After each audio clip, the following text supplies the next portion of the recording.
Bonjour, bienvenue sur Le Monde du Droit. Nous sommes en compagnie de Frédéric Sicard, le nouveau bâtonnier du barreau de Paris, qui va évoquer les priorités de son mandat. Frédéric Sicard, bonjour. Bonjour. Quel est votre sentiment alors que vous prenez les fonctions de bâtonnier du barreau de Paris?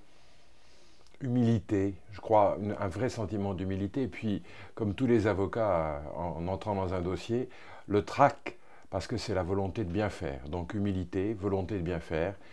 Mais ça va très vite passer parce que maintenant nous nous retroussons les manches et on avance. Comment sera organisé l'ordre?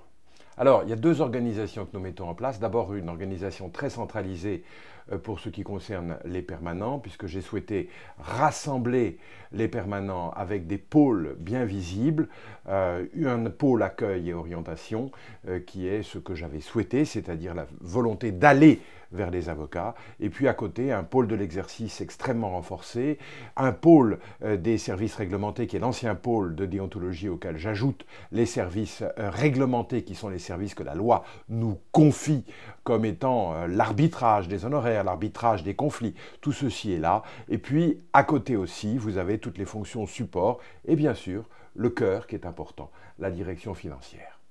Quelles seront les priorités de votre mandat?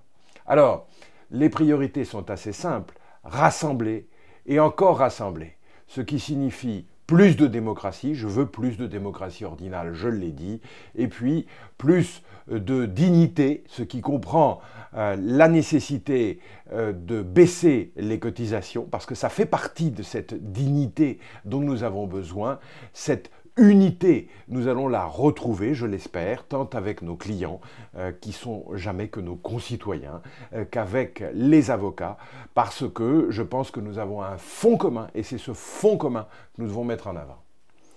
Vous souhaitez que l'ordre parisien soit reconnu comme une institution de service exemplaire. Comment comptez-vous vous y prendre? Je crois très sincèrement que ce que l'on appelle simplement dans le temps le régalien ne suffit pas. Il faut assurer le disciplinaire, il faut assurer la déontologie, mais il faut cet esprit d'altérité, se tourner vers les autres. Et se tourner vers les autres, c'est exiger de l'institution qu'elle rende des services. Alors, comment vais-je m'y prendre? Tout simplement en interrogeant nos consoeurs et nos confrères pour savoir ce qu'ils veulent, et à partir de ce qu'ils veulent, nous allons leur rendre les services qu'ils attendent. Et ça, c'est fondamental que d'essayer de créer de l'accueil, que d'essayer de se tourner vers les autres et d'être une institution qui réponde aux besoins de ceux pour qui elle est en place, c'est-à-dire ceux qu'elle sert. Comment concilier à la fois rigueur budgétaire et baisse des cotisations? Alors, je vous rassure tout de suite, on peut tout à fait concilier parce que c'est fait. Le budget comprend une baisse qui est entre 2,5 millions et 2,9 millions. Pourquoi ce petit écart? Parce que tout simplement, il y a les dépenses de dernière minute et que nous avons considéré qu'il fallait les prendre en compte. Donc je suis à 2,9 millions, mais j'en ai sous le pied jusqu'à 2,5 millions. Donc on peut encore aménager.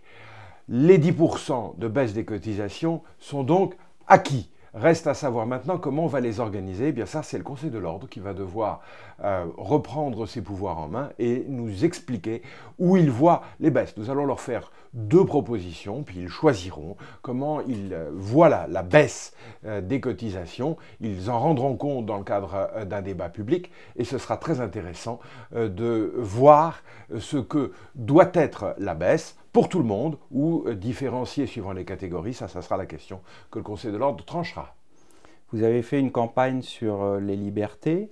Lors de votre discours de passation, vous avez souligné le rôle de l'avocat en tant que défenseur des libertés.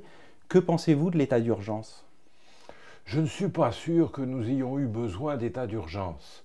Je suis beaucoup plus sûr que nous avions en urgence besoin d'État, ce qui n'est pas tout à fait pareil.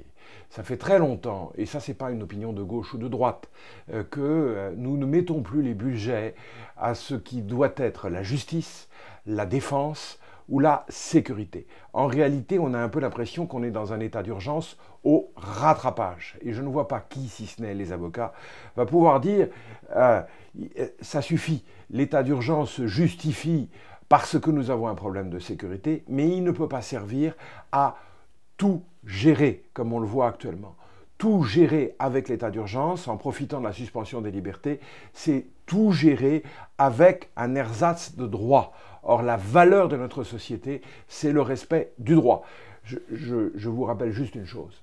Il y a eu 2001, il y a eu le Patriot Act, et les États-Unis en sont revenus parce qu'ils se sont aperçus que pour leur sécurité, il était surtout nécessaire d'avoir des droits, et des droits qui protègent leur liberté, et que c'était aussi efficace en termes de sécurité que de suspendre les libertés. C'est ce message-là que nous, avocats, on doit faire passer pour protéger les valeurs qui construisent notre société, des valeurs qui permettent de se gérer tous ensemble.